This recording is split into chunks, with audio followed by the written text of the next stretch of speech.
People think 55 means time ran out. Pure arithmetic ignorance. At 55, you finally stop making amateur mistakes. The biggest self-deception of middle age, I missed my chance. You didn't miss your chance. You wasted 30 years learning what doesn't work. That education just finished. Now you can finally stop being an idiot. Everyone treats 55 like a countdown timer. It's actually graduation day. You've accumulated 30 years of data about human stupidity, including your own. Most people throw away this knowledge cry about their lost stupidity. That's like burning your diploma the day you graduate. Here's what 55-year-olds refuse to calculate. You have more real advantages now than at 25. But they're invisible advantages. And if you can't see them, you'll waste your last chance, because the math of experience doesn't teach itself. Most people hit 55 and immediately surrender to mathematics they don't understand. Why didn't anyone tell me? I should have started earlier. It's too complicated now. This isn't wisdom. This is cowardice with a calendar. Warren and I built most of our wealth after 50, not because we were lucky, because we finally stopped being stupid about opportunity recognition. Young people see everything. Smart people see what matters. At 55, you should be getting smarter, not more desperate. But desperation sells better than patience. So the world teaches you to panic instead of think. Society loves broke old people because they're easier to control than wealthy ones. Let me ruin a comfortable delusion for you. You're not behind schedule. There was never a schedule. The 25-year-old version of you was an idiot, energetic, optimistic, and completely ignorant about how money actually works. He thought time was infinite. He thought energy could replace judgment. He thought motion was progress. The 55-year-old version knows where the traps are, knows which people lie, knows which investments are garbage. But instead of leveraging this knowledge, you're mourning your lost stupidity. You want to trade wisdom for stamina. That's the worst trade in human history. Here's what really happened during those 30 years. You learned that most jobs are meaningless, most purchases are wasteful, and most people give terrible advice. That's not failure. That's expensive education finally paying dividends. But you can't collect on education you refuse to acknowledge. The 25-year-old, you made every mistake in the book because the book hadn't been written yet. The 55-year-old you has read the entire book. Stop wanting to be the person who hadn't read it yet. Here's the math that will change how you see 55. You have approximately 15 years of peak earning left. Peak earning.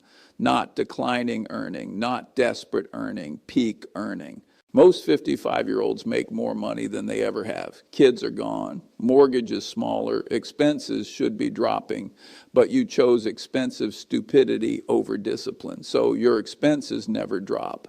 You have more income and higher expenses than at 30. That's not age. That's poor choices compounding. Let me give you some arithmetic that most people refuse to face. If you're 55 making $100,000 a year and you can save $30,000 annually for the next 10 years, that's $300,000 in principal alone. Invested at 7% annual returns, that becomes approximately $430,000 by 65. Add in what you already have and you might be looking at $600,000 to $800,000. That's not retirement money. That's freedom money. But here's what actually happens. People making $100,000 are spending $95,000 on lifestyle maintenance, saving $5,000 per year. After 10 years, they have $70,000, not enough to retire, barely enough to survive a job loss. The difference between financial freedom and permanent servitude is $25,000 per year in spending discipline.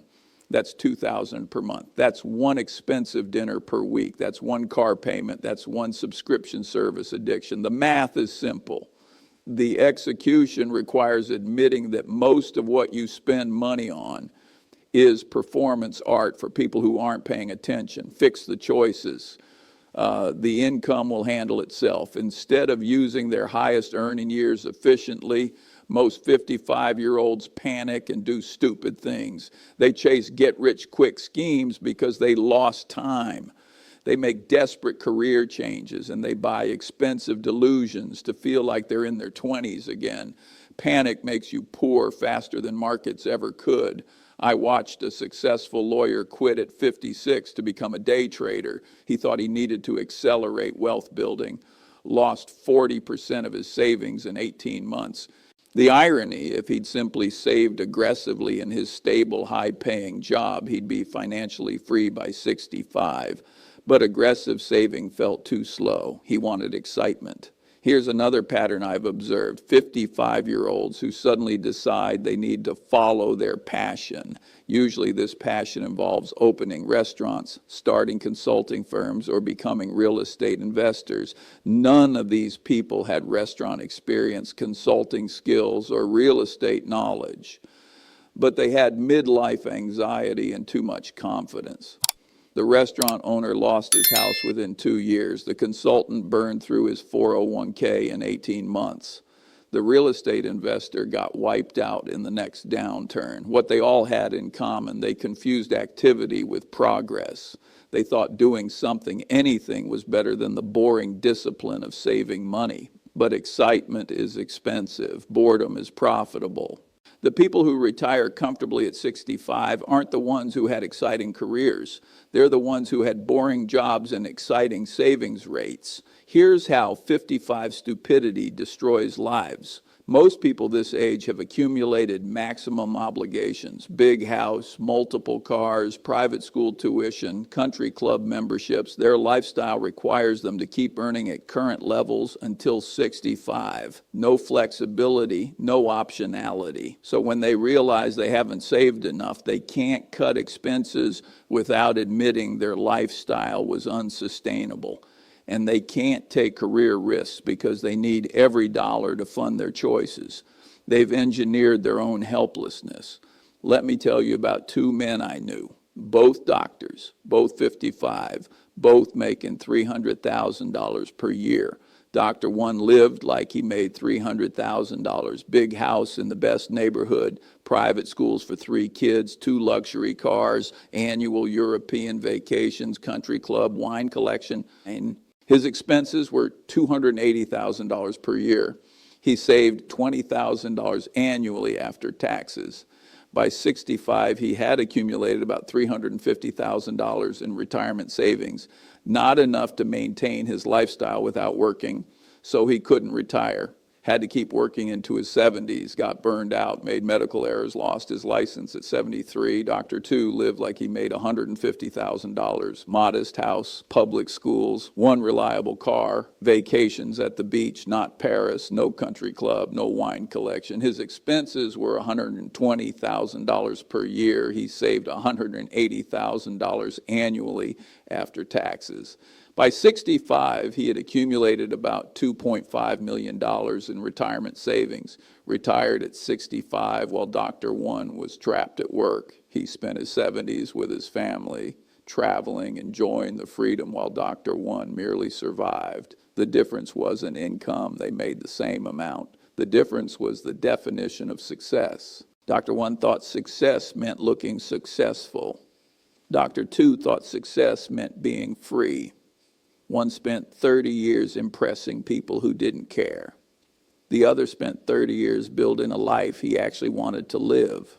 Meanwhile, the people who live below their means at 55 have options. They can take interesting jobs, start businesses, retire early. Freedom comes from needing less, not earning more. But needing less requires admitting that most of what you think you need is just expensive insecurity dressed up as a necessity. If you're 55 and still living paycheck to paycheck, no matter how big that paycheck, you failed at arithmetic. Age doesn't forgive financial stupidity. It amplifies it. The margin for error shrinks every year. The recovery time from mistakes disappears. You can't spend your 50s the way you spent your 30s and expect different results. Let me be specific about what happens to people who don't fix this. They work until they drop, not by choice, by necessity. They become dependent on Social Security, which pays about $500 per month. They move in with their kids and they become what they despised, dependent and desperate. Or they keep working jobs they hate because they can't afford to quit. 65 becomes 70, 70 becomes 75. They die at their desks because they never learn the difference between earning money and keeping money. The market doesn't care about your mortgage payment. Your boss doesn't care about your retirement timeline. What matters is whether you can finally start living like someone who understands compound interest. And compound interest works both ways. Your debt compounds against you while your neighbor's savings compounds for him. Time is the multiplier. Choose which direction it multiplies. Here's the principle that separates the financially free from the permanently trapped. 55 is when discipline finally pays dividends. Everything before 55 was education in what doesn't work. Everything after 55 is application of what does. You're not too old to build wealth. You're finally old enough to build it rationally. I've spent 99 years watching people repeat the same mistakes. The ones who break free all do it the same way. They stop trying to look successful and start trying to be free. They choose boring over exciting, patience over panic, reality over wishful thinking. They understand that wealth isn't about impressing people. It's about controlling your own time.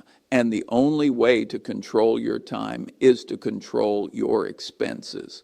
Most people have this backwards. They think they need to earn enough to afford their lifestyle, but their lifestyle is designed to keep them poor. The wealthy think differently. They design their lifestyle to support their freedom. Everything else is just expensive entertainment that ends badly. 55 isn't a deadline, it's a data point. You've learned what doesn't work. You know what you don't want. You understand what matters. That's not depreciation, that's appreciation. Stop mourning your youth. Start using your knowledge. Stop panicking about time. Start being selective about choices. Most people will waste these final opportunities too. Only the few who don't will see what others missed. Most people waste their 50s chasing what they think they missed instead of building what they can still have. Most people can't handle this advice. So, will you be one of them or take control of your life? The best investment you can make at 55 isn't in stocks or real estate. It's in admitting that the scared, desperate, nostalgic version of yourself makes terrible decisions, and the calm, experienced, selective version makes excellent ones. Choose which version gets to spend the next 15 years. Because here's the final truth about being 55. You have enough time left to get this right, but not enough time to get it wrong again.